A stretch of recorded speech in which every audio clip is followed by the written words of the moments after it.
here's my view of it. I think the lies are unsustainable. Lying is always unsustainable. You're always found out in the end, whether in your lifetime or posthumously. But lies are always revealed by their nature. And these lies are so big and so obvious and so stupid that it's going to be very clear to the majority of voters before the election that the Biden administration has no idea what it's doing, that Joe Biden is not running the government, and that it's not working at all. And I think by that point, we're going to have a real economic contraction. I think we're going to be in the teeth of a very tough recession, and that makes everything much more intense. And so if your goal is to maintain power, and if you think once you relinquish power, the problem with criminalizing politics is the people who do it imagine or know that it will be done to them.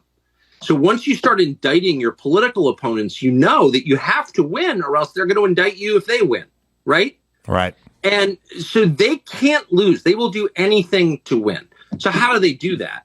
They're not going to do COVID again. I know everyone on the right's afraid they're going to do COVID and mask mandate. They're not going to do that. They can't do that. If they've already been exposed, that won't work. There's going to be no. What are they going to do? They're going to go to war with Russia. Is what they're going to do.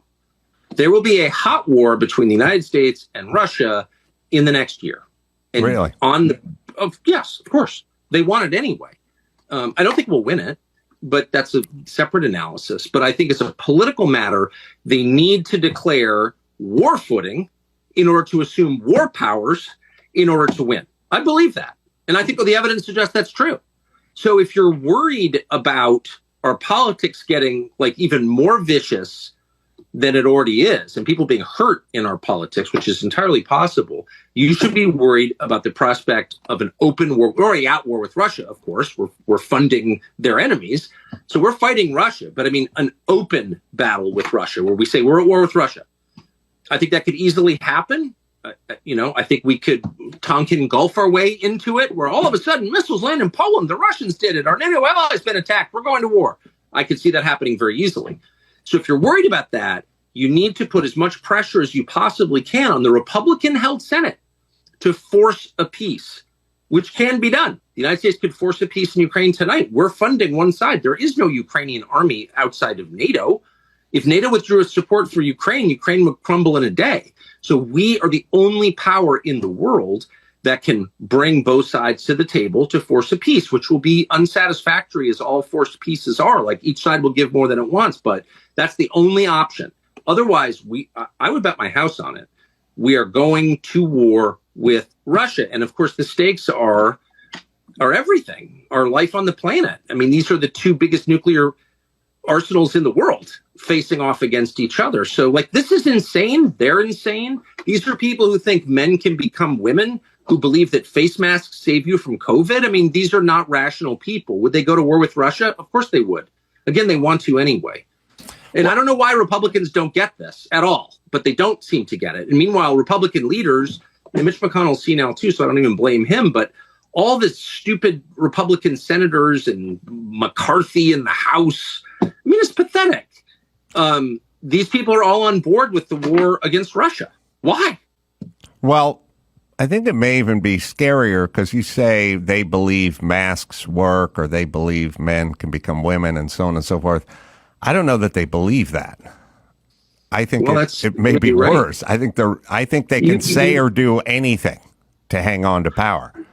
Their view of Russia is very, and I can say this as someone who was, against the Soviets when it mattered, when they existed. But I'm maybe the only person in the United States who doesn't really have very strong feelings about Russia. I'm not that interested in Russia. I don't see it as our enemy or ally. I just don't have strong emotions about Russia. So I look at this and I see true hysteria. Like they've convinced themselves that our global enemy is Russia. And I really think they mean that. And certainly the Republicans mean it. The Nikki Haley, Mike Pence, the low IQ wing of the Republican Party, which is most of the Republican Party, is low IQ at the leadership level. They all think that and they mean it. And someone needs to slap them awake. You're leading this country to its destruction. We've already lost control of the world. The American empire's in free fall right now. And we're going to lose the US dollar. And when that happens, we're going to have real poverty here, like Great Depression level poverty. And it comes from this war. And I don't understand why no one else can see this, but it's super obvious once you leave. Go spend a week in Europe and talk to smart people on both sides. Like, it doesn't matter what their politics are, and ask them, like, what effect do you think the war in Ukraine has had on American leadership in Europe? Dude. And by the way, Western Europe is our only reliable ally in the world. We only have one real ally. And that's Western Europe. And Western Europe is being destroyed by this. The German economy was crushed when the Biden administration blew up Nord Stream. I know nobody cares, but if you think like long term about this, they're really kicking the legs out from under this country in a way that is not possible to repair, at least in the short term.